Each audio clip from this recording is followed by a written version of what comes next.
Yeah, team news for the weekend. So, Charlie Grant has picked up a bit of an injury.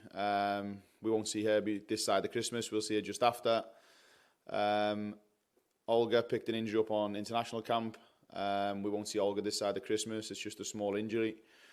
Katinka the same. She picked up an injury on international camp again. And it's up more than likely we won't see Katinka till after Christmas also.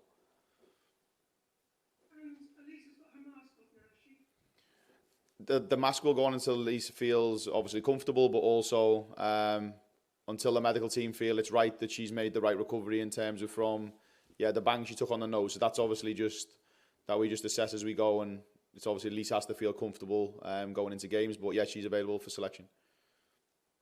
Brilliant. And with Villa, it feels like they're sort of on the same level as you. Would you agree? Yeah, if you wanna have that opinion, Helen, 100%. We're in a good position. They're in a good run of form. They've got a really good side, good manager. They seem to have picked up some really good results. The performances have definitely matched that.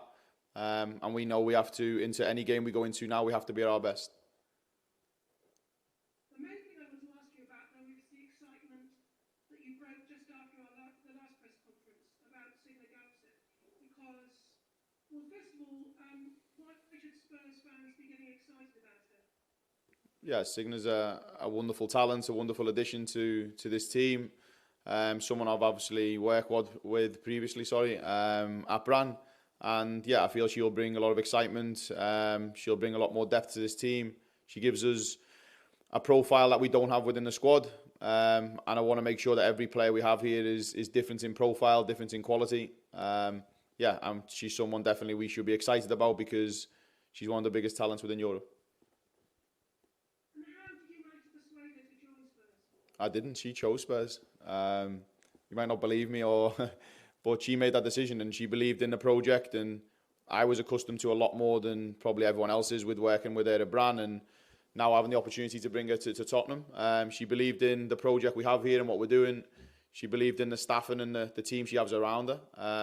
And she made that decision. And she will tell you herself, there was no pushing from me. It was, this is what we can do and this is where we can take you. And I think what shows her maturity is that she made the decision based on what was right for her career, not just based on me as a coach. And I think that's really important to make that clear that she's not made the decision just because I'm here. She had a wonderful time at Bran when we worked together, but she needs to do what's right for her career. And she made the decision based on football, not just on me as a coach. And she will tell you that as soon as you get to meet her. Brilliant. I'm looking forward to it. The last question from me then about her is, she seems to play in slightly different positions for Norway. She's very adaptable. What would you say is her best position? Yeah, probably inside the pitch in terms of as probably a 10 or probably long term. I said this to her before I was working here. She could probably be one of the best box-to-box midfielders, I believe, in world football. She has the capacity, she has the power and the engine to do that. She definitely has the technical ability. But she also is very adaptable and fluid, and she can play outside the pitch too. She's played off the left for Norway, which is a position they maybe see her, which she does well. So, but having that flexibility, Helen, enables us to be more unpredictable, but enables her game to be a lot more dynamic. She does feel tailor-made for the WSL, in my opinion. Yeah, no, I think maybe it's the right step for her now, and she feels that. She's had 5 years in Norway and 3 or 4 of them in Bran.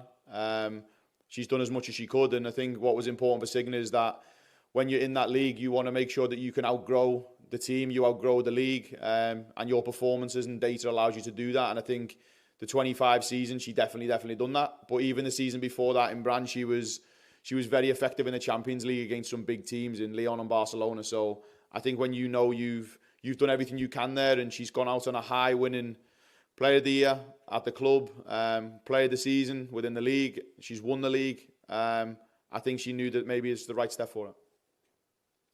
Thank you very much and good luck at the weekend. Cheers, Helen. Thank you. Thanks, Helen. We'll go to Chris Cowling. Hi, Martin. How are you? Yeah, very well, thank you.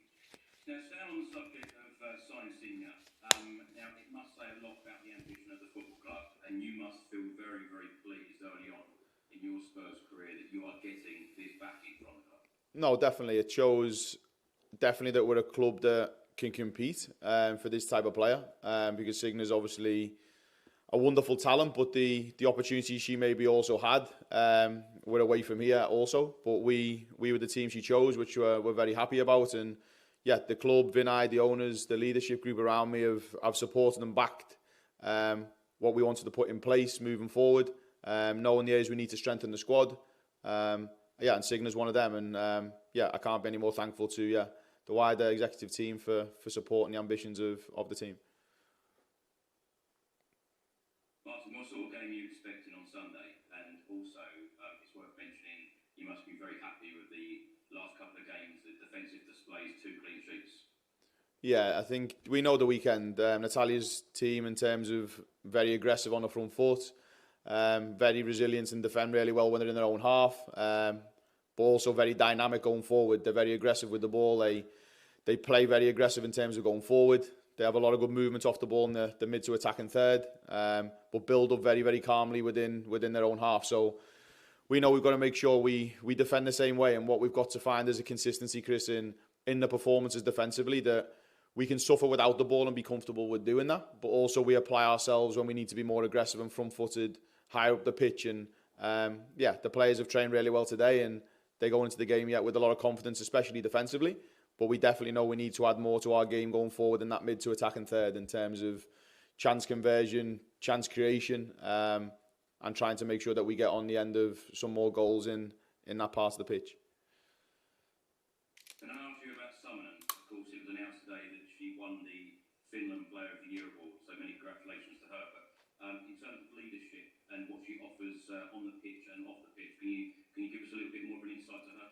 Yeah, and I'm delighted for Evelina. I think maybe a player that sometimes goes under the radar a little bit, but goes about her work very classy and with a lot of quality. And I think she's deserving of the award.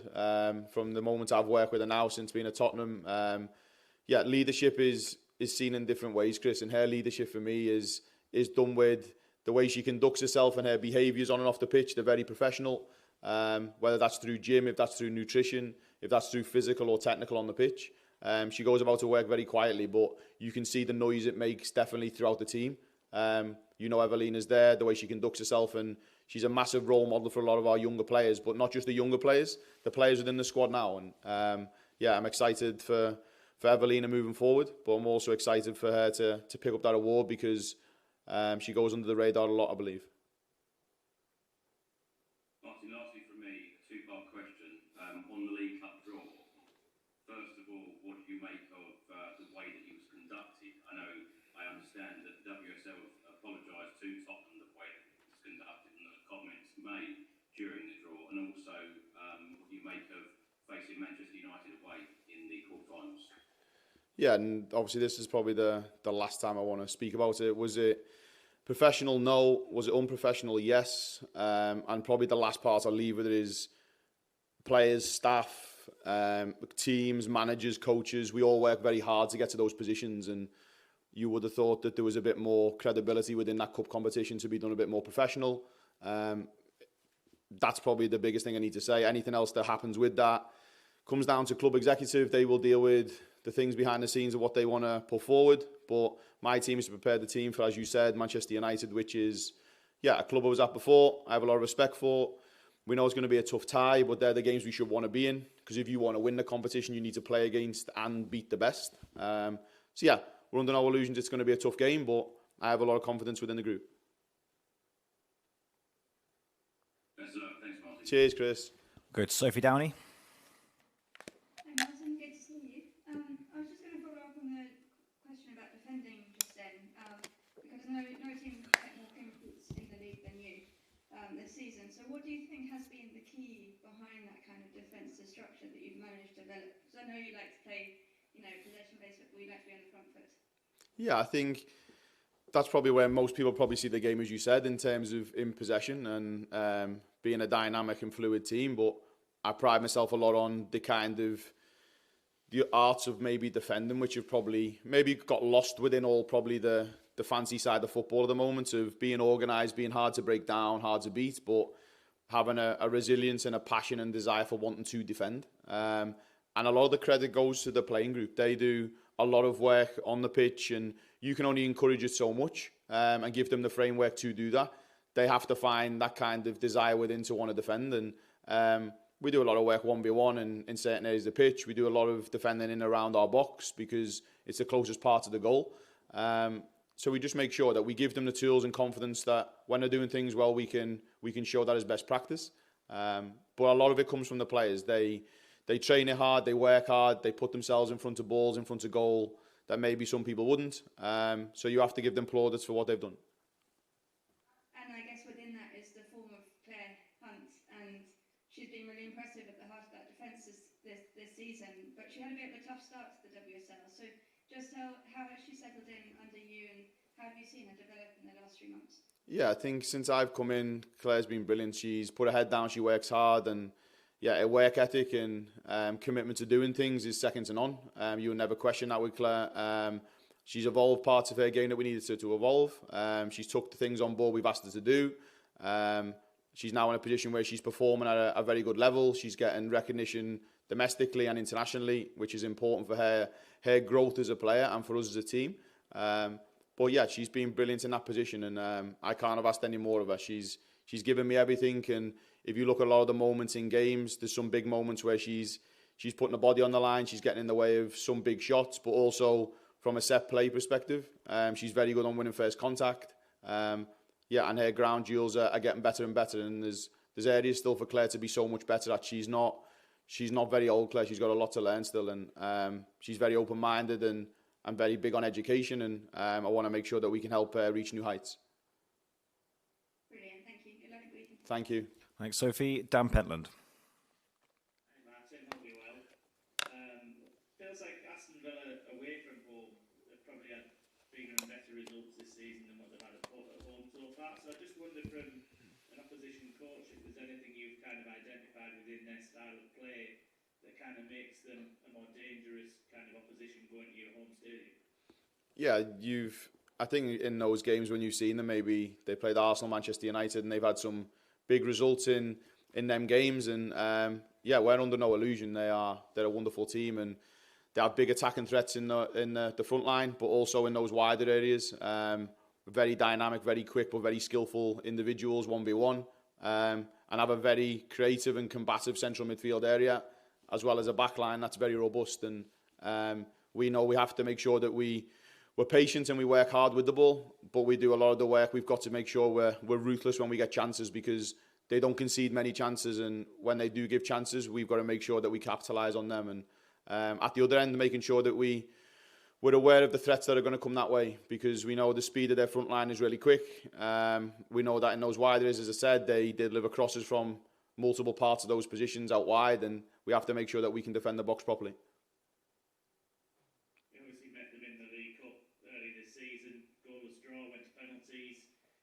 How much of a kind of indicator could that be into how tight the game could be this weekend, and kind of what other learnings do you kind of take away from that game, because it was effectively two quite strong sides that played off against each other.